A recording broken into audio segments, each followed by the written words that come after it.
Hello and welcome to another episode of the Midierror Meets podcast in association with Sonic State, where we speak to all kinds of people working in sound and music.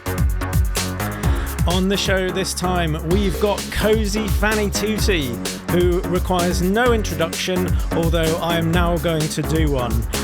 Cosey was part of the instrumental group Throbbing Gristle, starting off in the late 70s to the early 80s. She collaborated with Chris Carter as Chris and Cosey and CARTER TUTTI, and she was instrumental in the 1970s creating a group called COUM Transmissions, who made performance art, which she was part of with Genesis-P-Orridge. And she has a new album out, coming out this Friday, the 13th of June 2025, called Tutti 2, which we also go into. You can support Sonic State on Patreon. You can also support us on YouTube memberships if that's easier for you. We do appreciate your support, and it helps us keep doing what we do, like this podcast. So let's get into the interview, and the first thing I asked Cosey was about her current surroundings. I'm at home at the moment, and that's in the countryside in Norfolk, the southeast. So that's where I've lived here for about 40 years now. So, and that's where our studio is, and where we work from. It's it's where we are, the centre of everything. Wow, and what originally brought you there? What brought you over to that side? It was a mixture of things. I'd always wanted to move out of London into a place that would be big enough to have a studio and live in there as well. Because we're kind of used to, with Martello Street, lived there first and worked in the studio, and TG recorded there. So we've always had that option of not having to go into studios to work.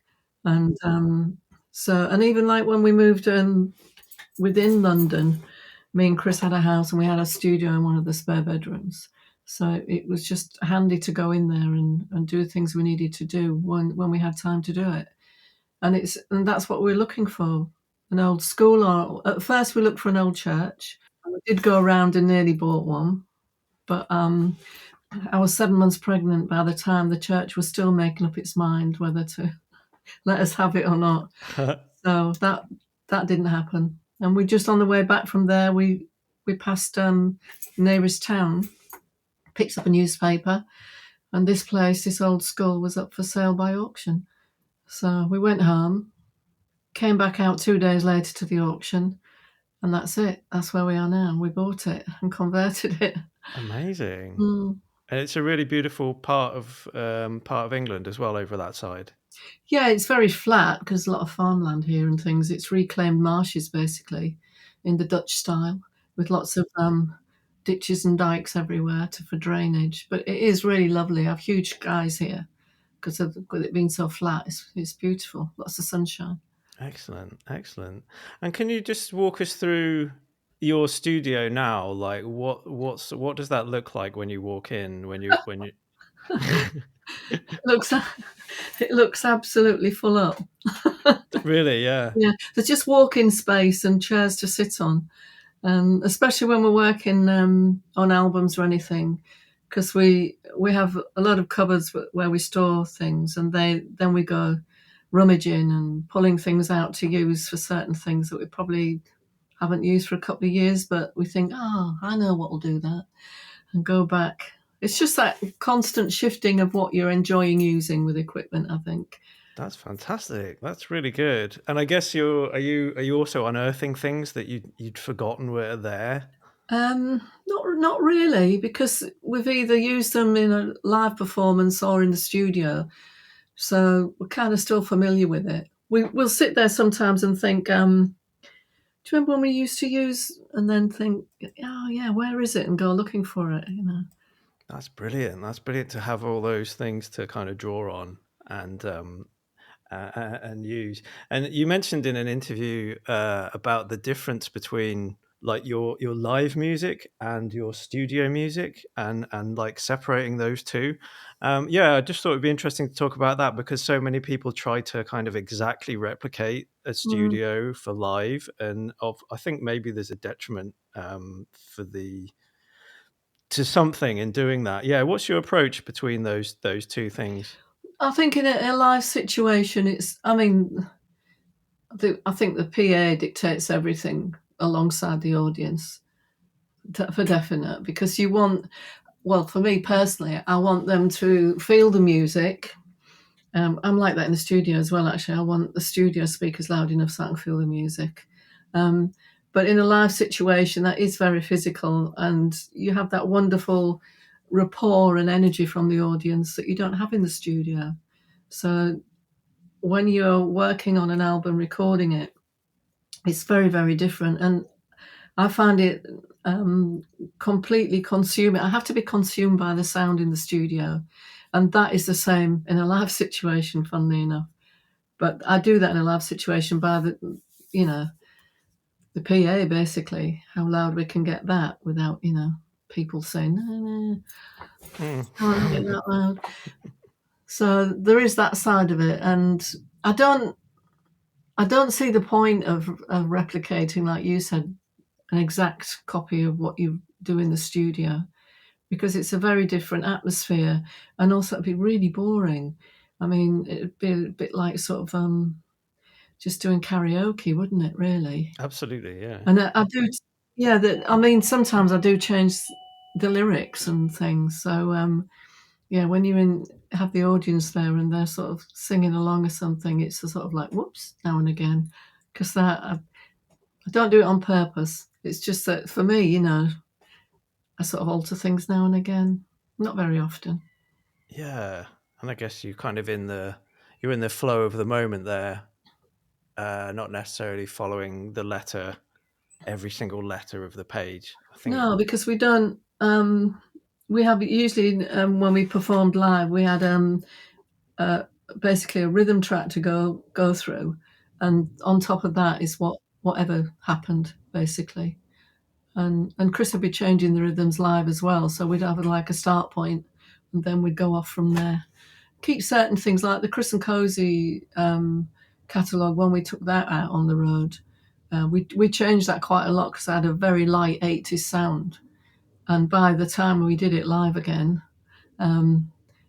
we were so used to sort of a nice, heavy, impactive kind of sound, really. So we changed it. It took us about 6 weeks to get what we wanted before we took it out, but it was worth it.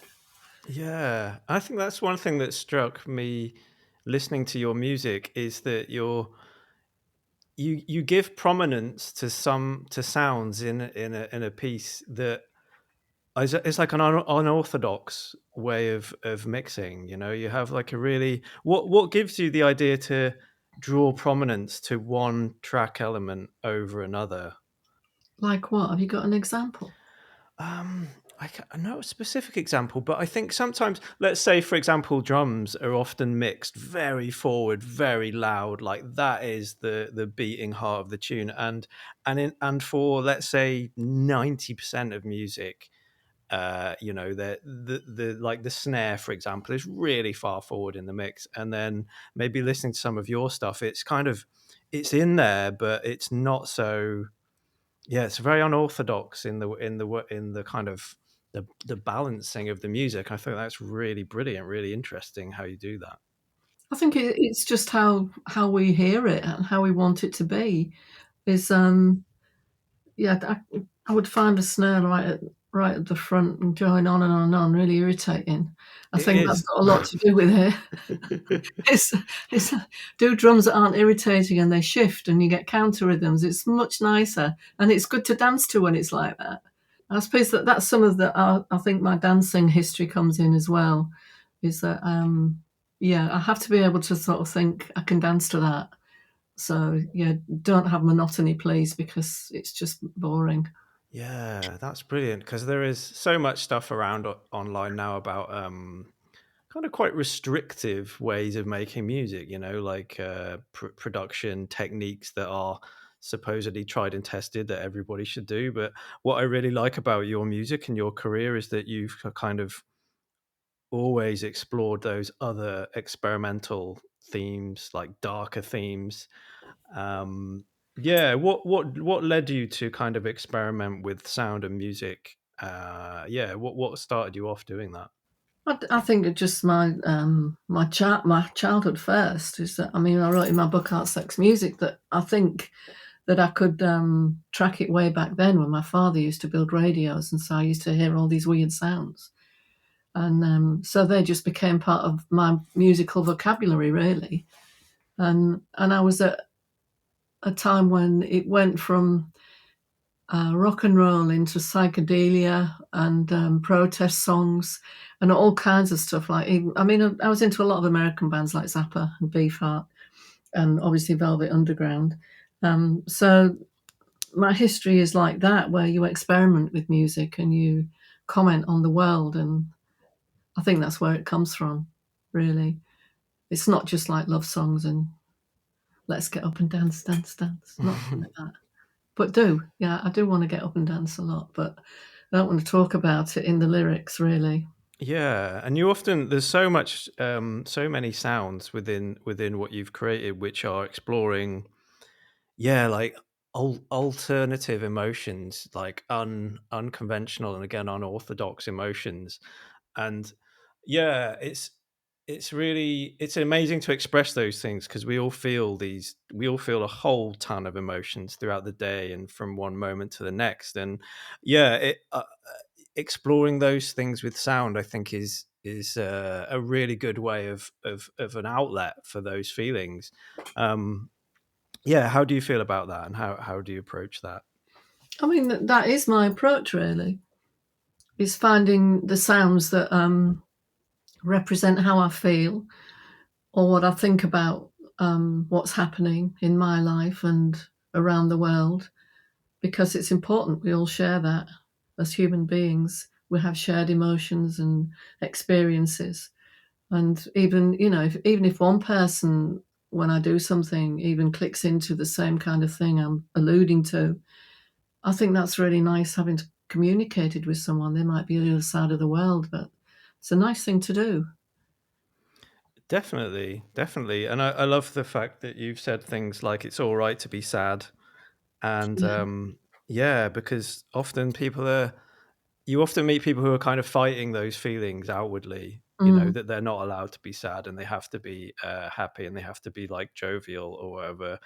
And yeah, I think that just that message of it's all right to be sad through the music is a really powerful one for people, and in some way like massively supportive to that and to mm. them.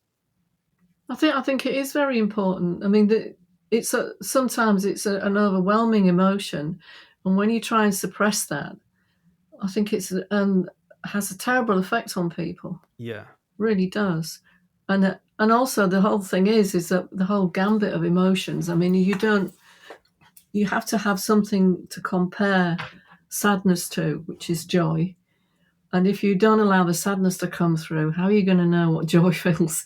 Do you know what I'm trying to say? Absolutely. Yeah, yeah, There yeah. is like a balancing act and a comparability about emotions, that even with love itself, there are so many different kinds of love. There's different kind of sadness too.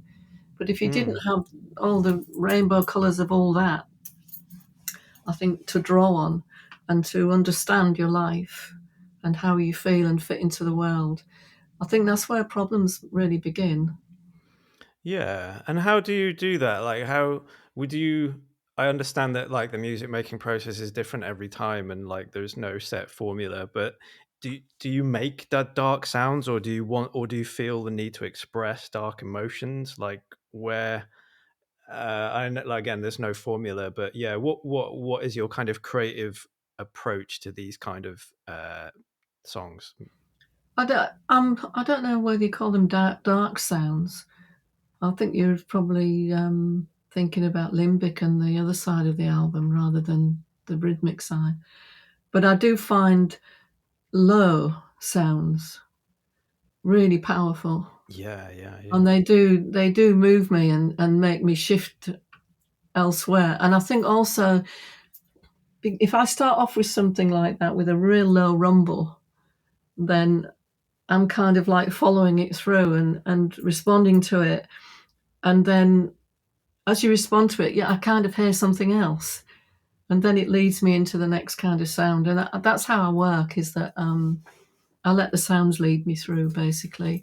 And in that respect, I can also hear not what's missing, but I kind of have a clue as to what else should be coming in there to complement it or shift it forwards in a different mood. It's very difficult to explain, but I do find that when I'm doing music that I have to completely submit to the sounds, and then it's a really weird thing to say, but have a relationship with them for a while. There's just me and them, and that's how that's how I do. I get totally immersed in it. Yeah, and how is that relationship? How does that relationship like form and develop? In its own way. Sometimes it doesn't work. In relationships in any way. Sometimes it doesn't work, and other times it works so well. You sort of think that was quick. Yeah, I mean, I'm a huge fan of David Lynch, and I thought it would be cool to talk about him a little bit.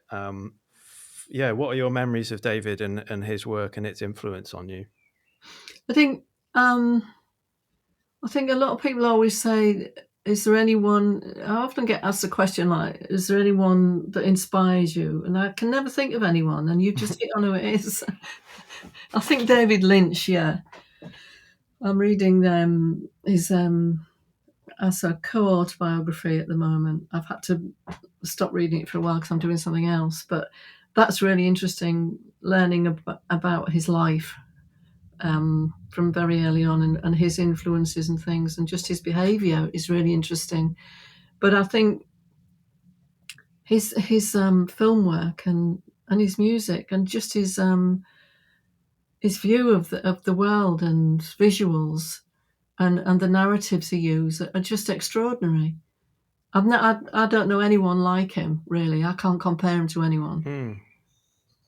Yeah, real visionary guy with like I just love his ability to not make sense so frequently. Yeah. It's a bit like you don't have to be afraid to be sad. You don't have to make sense either. There's too much sense made of the world. Yeah, exactly. Yeah, like attempted sense, like trying to draw really easy conclusions from a super complex situation. Or fixed definitions of things or orthodox ways of doing things. I think disruption is very good. It takes you into new territory. It's wonderful. Absolutely, and I loved what you said about working with musicians who are like trained or classically trained, or they have a theoretical background in an instrument, and how you said that kind of inhibited them a bit,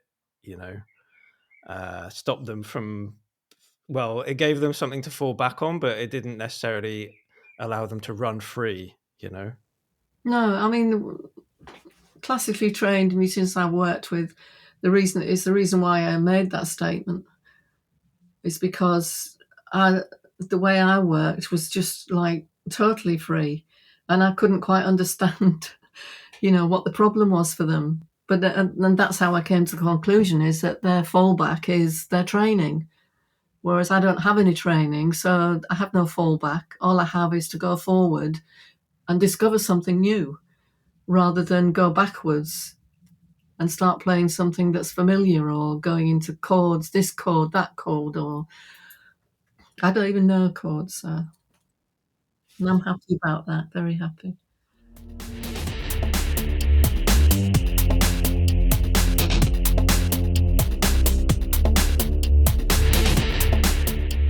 What sort of unique things have you used on this new album? Well, the new thing, which Chris bought me actually, was the COUM Terror synth, and that was where hundreds of samples came from. I was playing with that for a good week or more. Oh wow. And I sampled so much from there for the new album.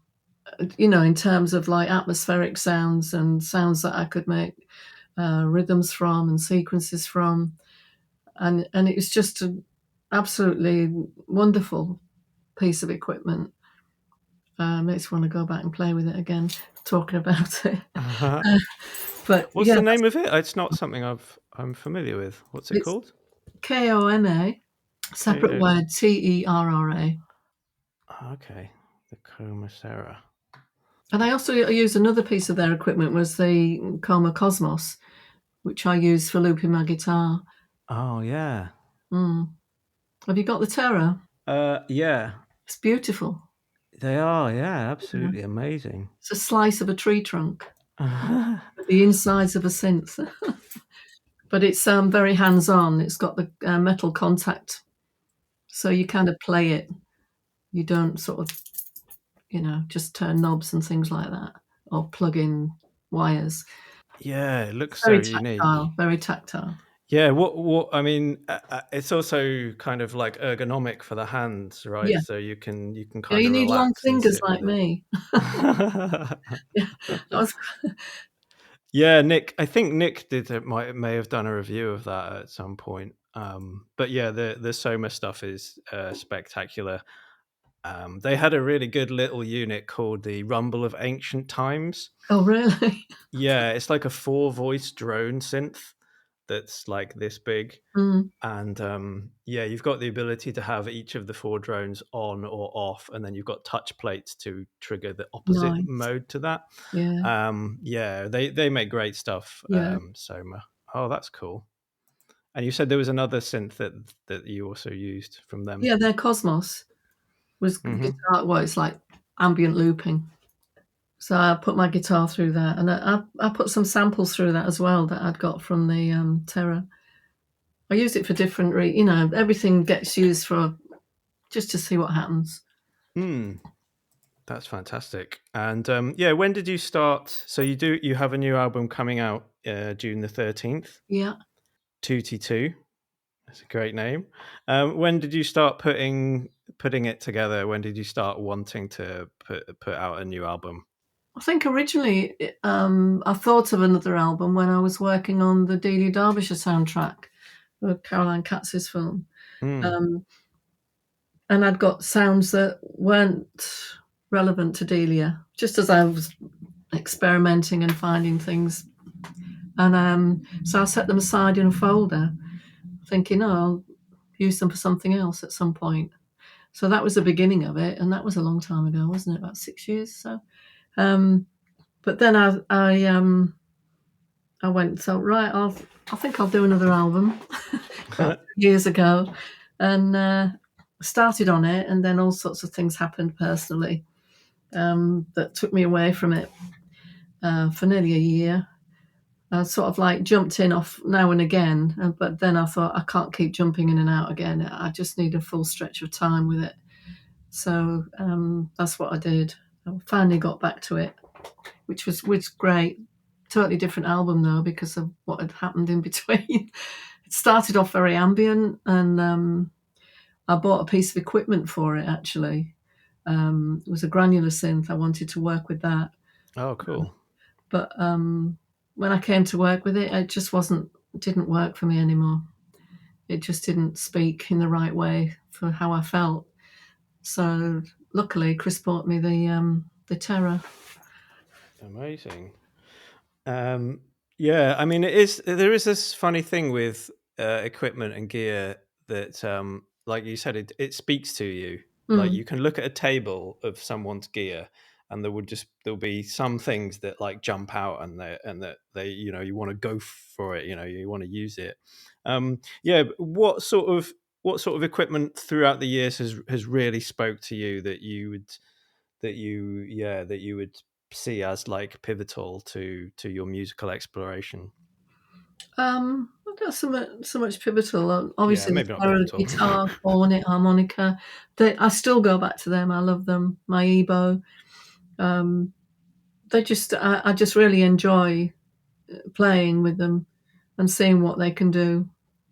Some days it just doesn't work. I can't get the sort of like the connection I want sometimes, so I'll just come back to it or put it through, because I still use guitar rig, or just get some new settings for the guitar rig which are a bit more interesting, or make me just feel that I can go off from that point. You know, it's a bit weird that the starting point is everything for me when I pick up something. And if it doesn't sort of move me to go in a different direction or suggest something, then I'll go and get something else out, see how I feel. But I mean, I think what is important for me is the Eventide H9000 effects processor. I love that. I always go and use that when I get into Logic. That's it. I go and see what it can offer me, because there's so many different configurations you can do to get various sort of effects on everything. You know, it's a wonderful piece of equipment. And you've talked in the past about how computers really sort of reinvented the making music, the landscape of making music, having used lots of samplers and floppy disks. Yeah, and you're using Ableton now, right? And a I've thing called used it for Fader Box. years. Yeah. Yeah, what is it that draws you to Ableton? I mean, I love Ableton. I'm a big fan myself, but what is it Yeah. that draws you to Ableton? I like it for composing. Really, I put all my samples into it, and then see which ones work together. I color code them to figure out, you know, pad sounds, rhythms, high sounds, you know, that'll come sweeping in or whatever, and then I see which ones work together as tracks, and then. But I don't do too much manipulation within Ableton. I like to do that in Logic. So then I swing them into Logic and have a good play with them there. Oh, brilliant. Yeah. Wow. So, yeah, double DAW setup. Yeah. Yeah, Ableton is, I don't know, I find it's once you've learned its kind of codes and conventions of buttons that you press and the Mm. ways that like little menus work, it just really opens up, doesn't it? And it's Yeah. so I find when I look at Ableton, I kind of don't even see, like, I don't see a DAW anymore, you know, I just see like what can happen with it. Yeah. I mean, I do really enjoy it. And when we did live work, I used it a lot live. I found it really great to just get my loops really good and just have clips and bring them in, sweep them in and out again. With TG and with CARTER TUTTI VOID, I did that a lot. And then when we went out as CARTER TUTTI as well, I used to bring in, I don't know whether Chris enjoyed it or not, but I used to bring in drums into his drums as well, just to shift them a bit. You know, when I got that thing, right, okay, we need to move it away from that now. So I bring something in. That's cool. And yeah, I just wanted to say how much I mean, I love all of your work has been, yeah, really expansive and really explorative. So yeah, thank you for all the music you made.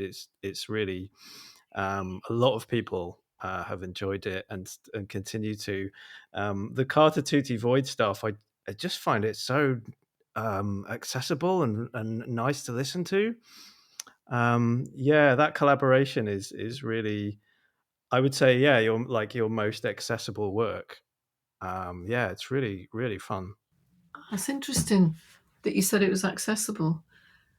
I thought you might have said Chris and Cosey was more accessible. I suppose it Yeah, I is now. don't. It wasn't at the time, but it is now. Well, yeah, from my personal point of view, yeah, yeah, I don't know. There's something that drew me certainly to that one. But I mean, I am also part of a night called Spirit of Gravity down here in Brighton, where I live, Mm. which is an experimental synth night. And yeah, your the Throbbing Gristle and your, you know, your industrial experimental stuff is so influential to these music nights that are happening now, you know, in 2025. Everyone is referencing what you did in, like, you know, the late 70s and the 80s.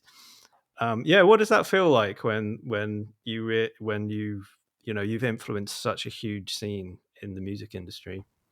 I don't think about it as a personal achievement as such, as much as I think, well, that's good. It's following. It's created something in its wake, and I think that's all any creative person can hope for. Really, never ever thought of success or a career at all. Just wanted to just get it done and have a great time doing it.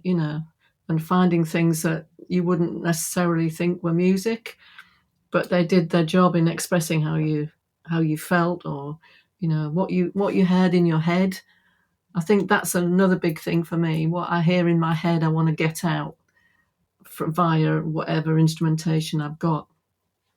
That and I think TG was a good example of that, and my new album's like that as well. And Tutti was because that was about my life, a sort of like musical autobiography, really. So yeah, I think it's important that.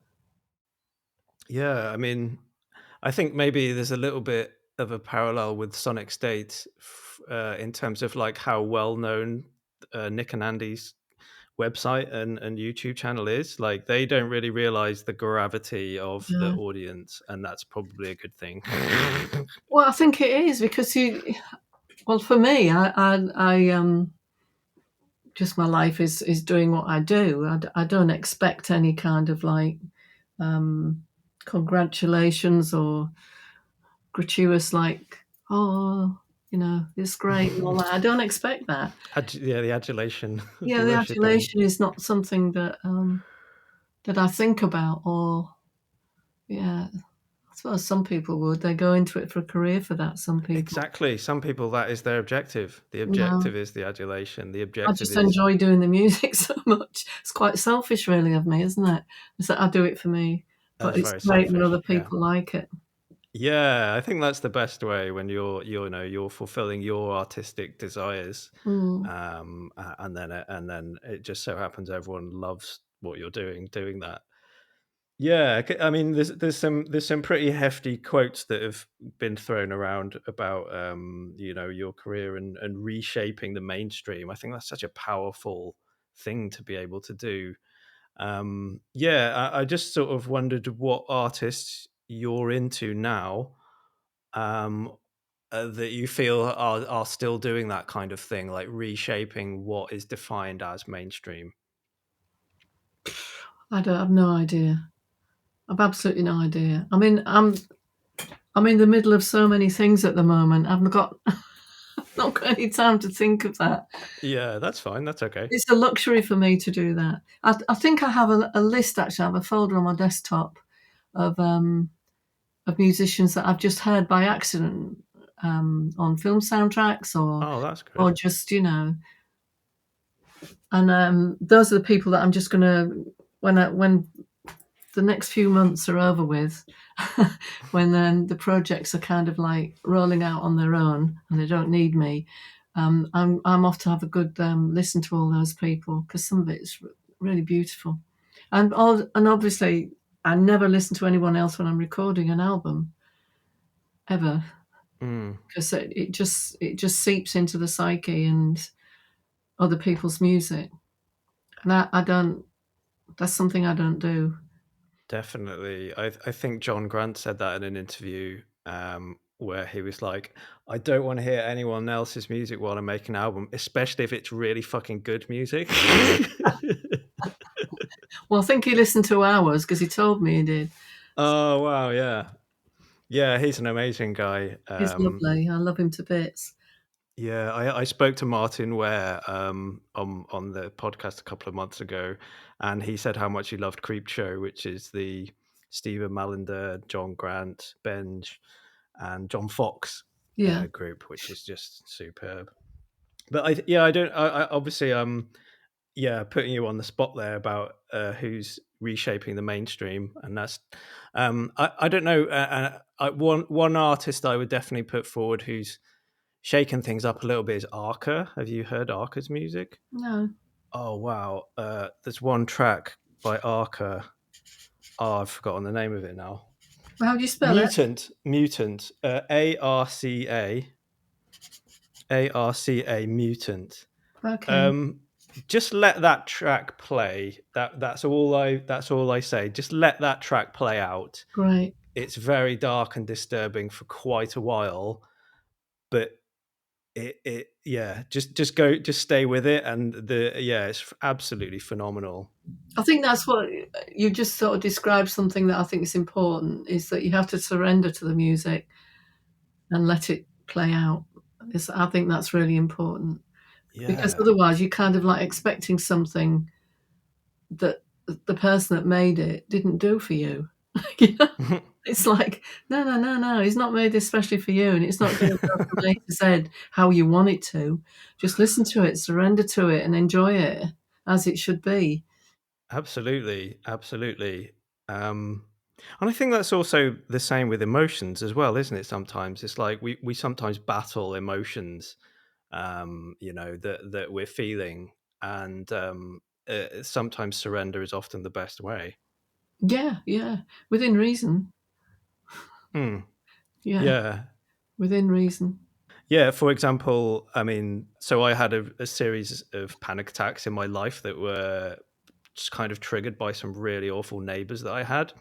And I started this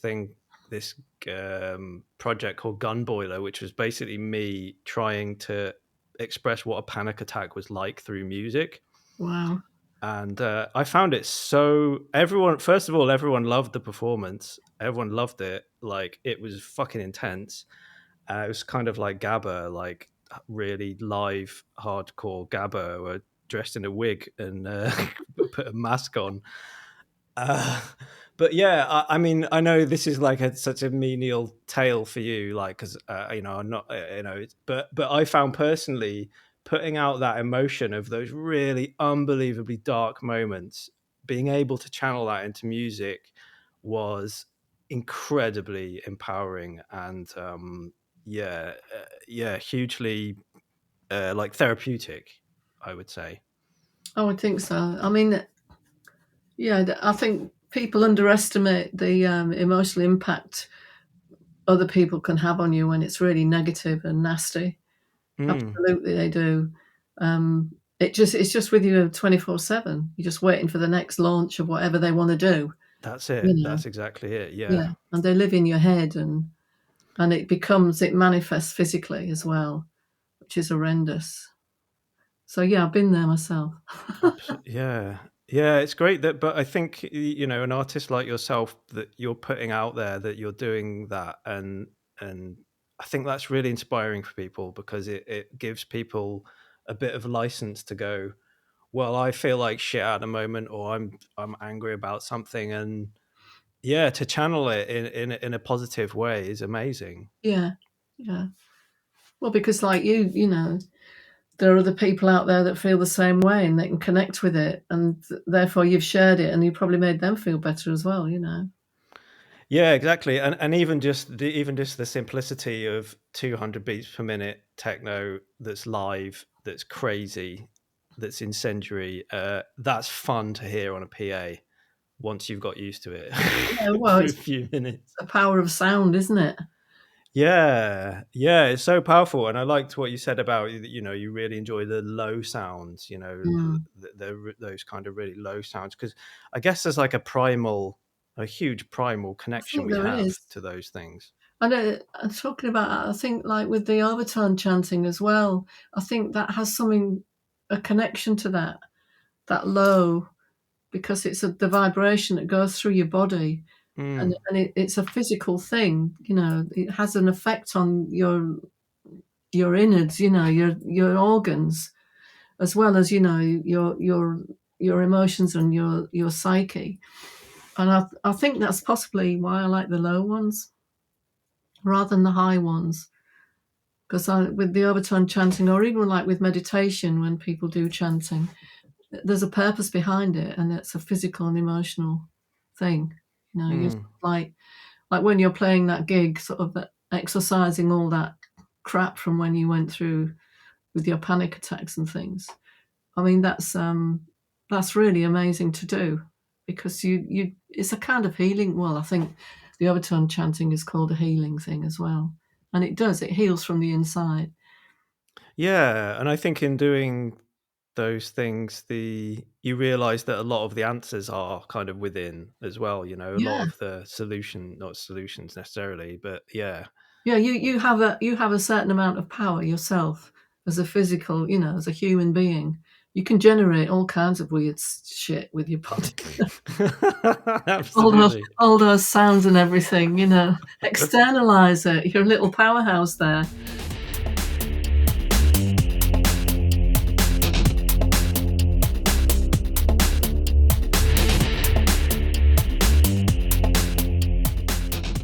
Yeah, what would you like to share about the new album for people that maybe haven't read about the upcoming album? That's just what I just said, what we were talking about, surrender to it. Because it's there for everybody. It's just a little gift from me, really, about what I've been through over the past few years. And I suppose you kind of release it. It's my release, like yours was with your performance. This is the same for me. And I just hope that it speaks to other people for what they might have been through as well. Or not. You don't have to have been through anything. You can just dance to those tracks on one side. It's multi-purpose.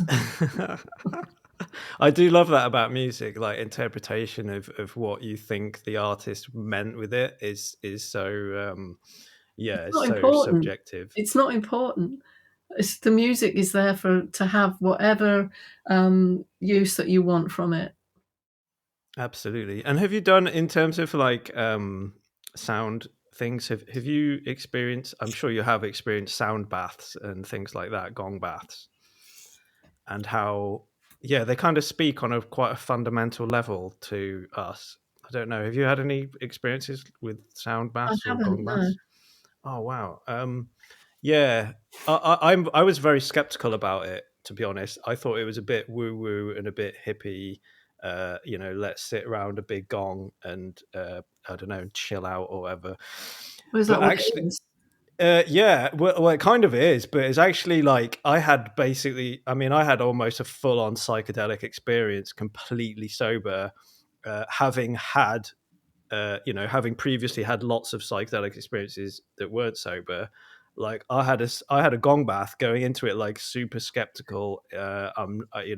This is just gonna be stupid stuff, but it was incredibly profound, and it was really very close to a psychedelic experience. But just through these two gongs, the sound was like intermingling, so it was kind of like FM synthesis between the two gongs, but there was a really strong resonance that brought like all my insecurities straight to the surface of my brain while I was lying there, and I was like, holy fuck, I wasn't expecting that to happen. Amazing experience just through sound. I would totally recommend doing that kind of thing. I don't know. I don't think I'm ready for that at the moment. Okay, that's cool. But yeah, when you are ready, I would totally recommend it. One thing that you've always done is like a combination of visual art and music, and that collage, I like an experiential collage of those two things together. How do you see that combination of music and art, and the feelings that you can evoke with the two simultaneously? I think, well, the film I did for Whole City of Culture in 2017, Harmonic COUM Action, is that. It's the music with the visuals. So, and I think it is very powerful. Well, that one was for me because I don't know if you've seen it. Have you? I haven't seen it, no. No. Well, it's images from from the beginning of my life in Hull up until the beginning of COUM in London. So they're all sort of like merging and collapsing in on one another. Like it is with life, is that you start off with one thing and you sort of like, it's like a metamorphosis where you go into another area in your life, and that has more meaning than previous thing, and so on. And it's all about that, and the different buildings and places that I worked, and and I did COUM actions and so on. And then the music was taken from recordings from those times as well. So it's all like merged in together. And I suppose that was that was like the ultimate for me in what you've just described, a visual and sound piece.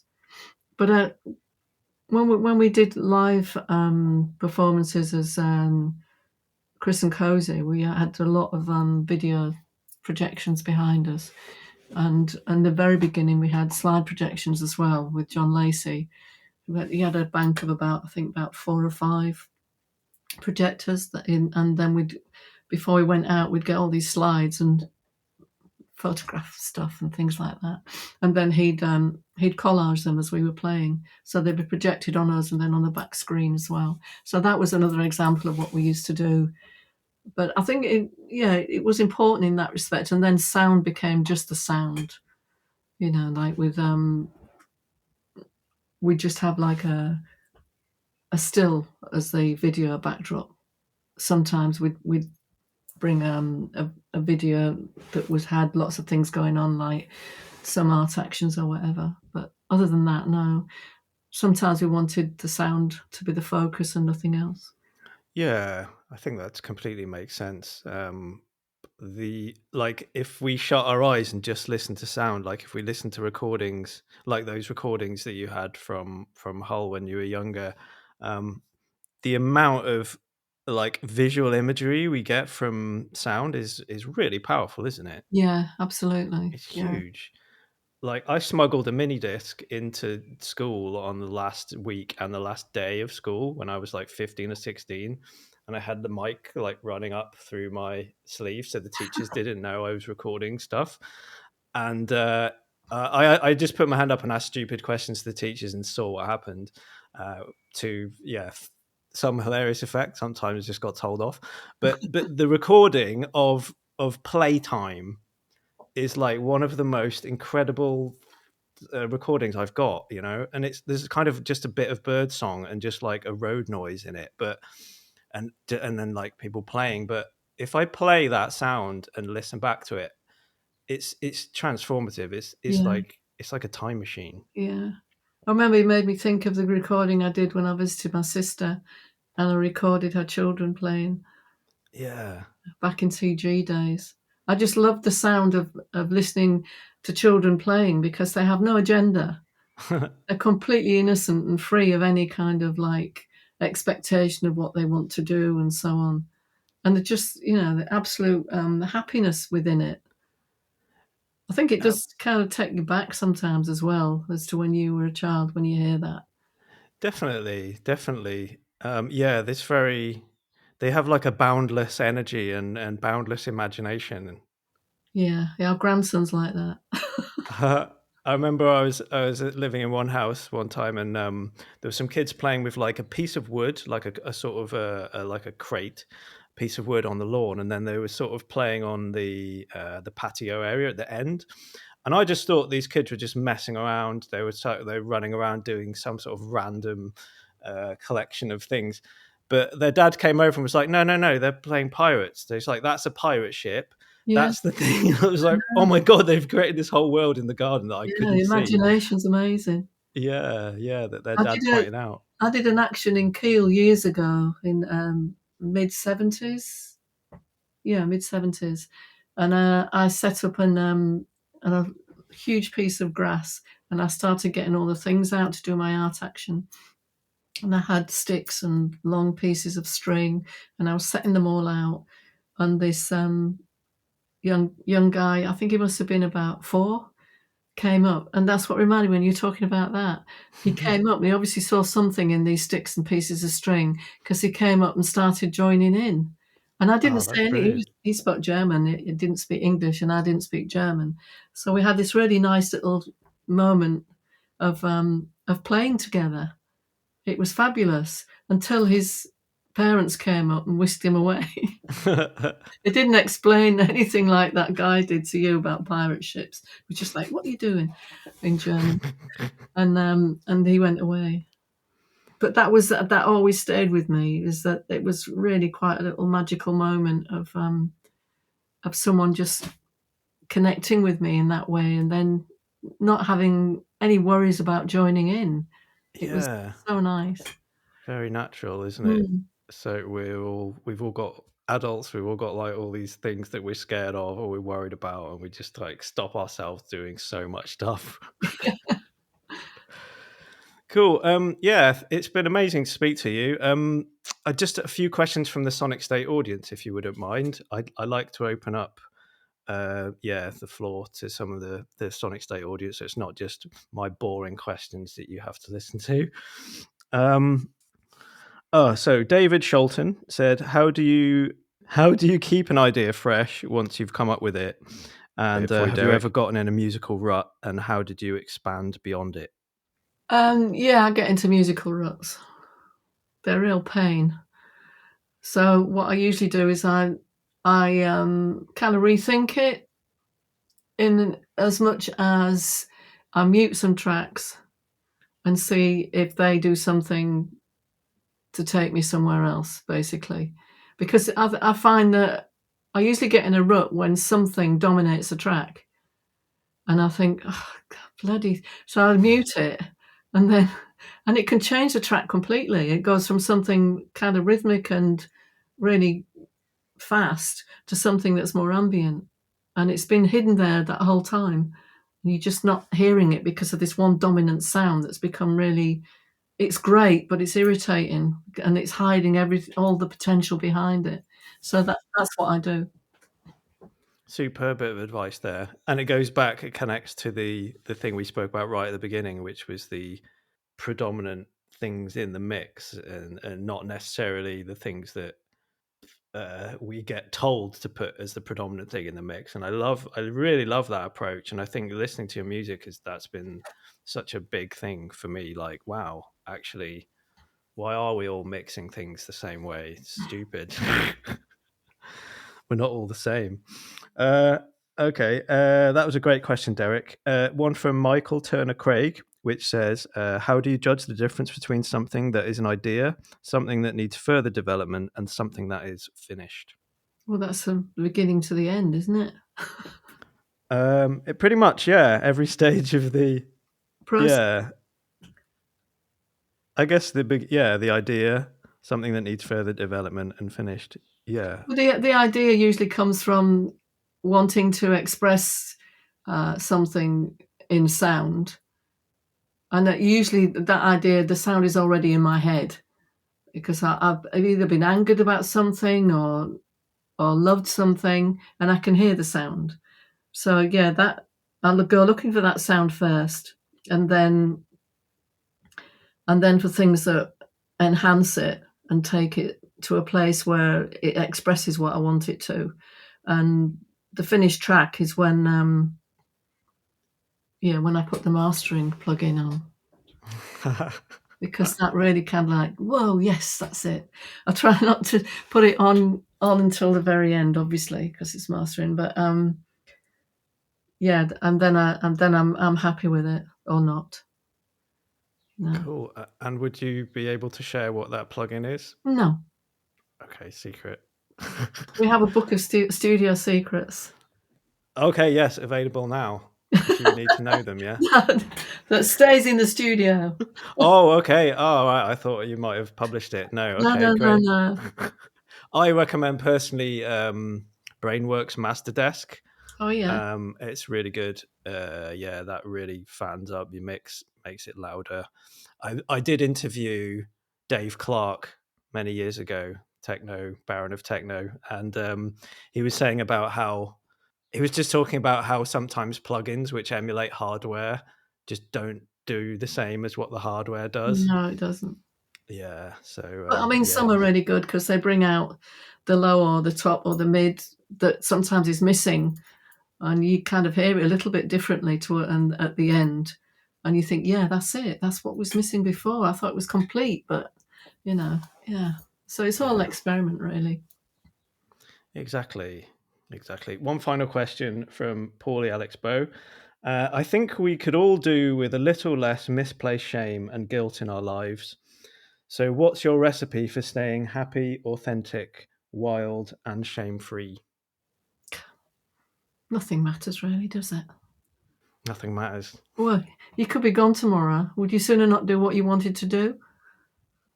That's how I just look at it. I mean, I've seen so many people of mine just go, and I'm thinking, whoa, could be anyone. I mean, it's not a depressing thing to say, but for me, it isn't anyway.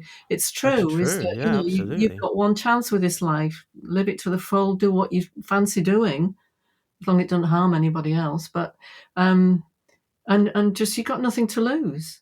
If you don't like it, you don't do it again. But if you do like it, you take it further, and that's life enhancing. It's great. Absolutely. Great piece of advice there. And thank you for the Sonic State audience for their questions. Yeah. So you have the album coming out in a couple of weeks in June. Yeah. And what's your plans for the rest of the year? You mentioned working on lots of kind of projects at the moment. What sort of things are you dipping your toes in at this current time? I'm working on a film with Caroline Katz on my book Art, Sex, Music. Oh, brilliant! So that's the big thing for me. She's directing it, and Andy Stark is producing it from Anti-Worlds film production company. So, but it's not biopic at all. It's like a creative documentary, really, now. Fantastic. So it's shifted completely, and it's really exciting. Great. And is there a penned release date on the horizon? Not that I know of. No, we're working our way through it. Hoping to get an edit done later in the year, but just getting everything together at the moment. So fantastic. It's great to be back on it, in a way that's going to be really, really exciting. So. Yeah, well, your book was hugely well received, and also, your other work with Caroline Katz on the Delia Derbyshire film.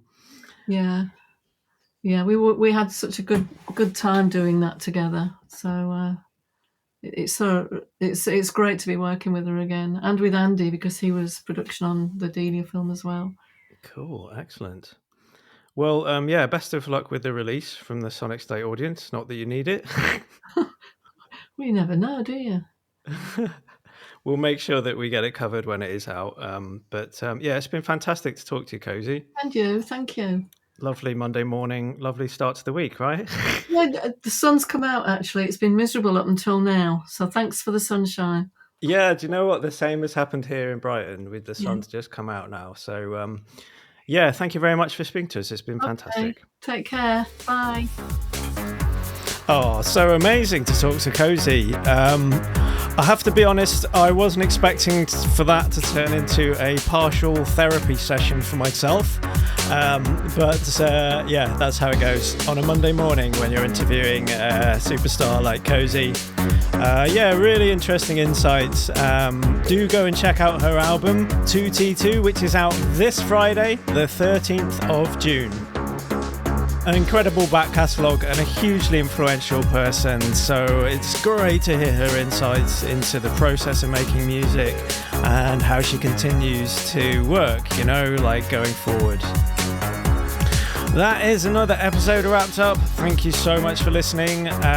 You can support Sonic State on Patreon, and really appreciate you listening to this. This has always been something that I've been doing from my bedroom single-handedly, so it's great that other people are enjoying these conversations, and I hope you get something from them. That's kind of the idea, I suppose.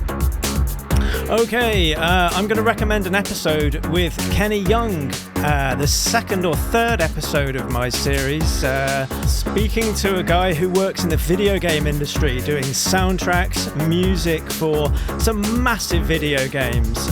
Kenny Young, go and check out that interview. Thank you once again for listening, and I'll see you again soon.